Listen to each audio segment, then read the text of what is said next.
خۆشحاڵین سەرکەوتنێکی تری میهرەبانی ڕادەگەینین بە زیادکردنی ڕێژەی سەوزایی و پێشکەشکردنی پارکی میهرەبانی هی هەمووانە بۆ هەمووانە. میهرەبانی هیوایە، عیبادەتی سەردەمە، پەرستشی ڕۆژگارە.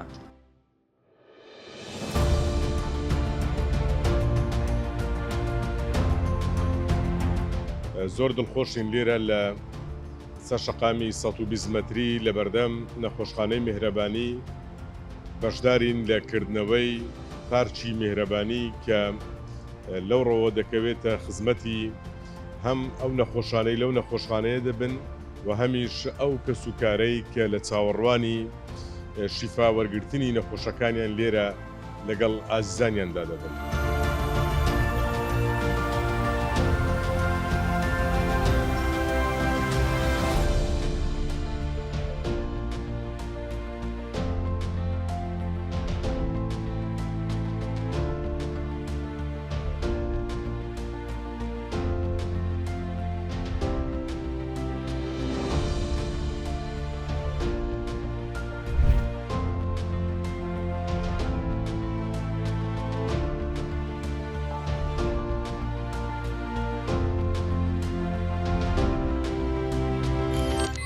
میهرەبانی دڵسۆزی و لێزانی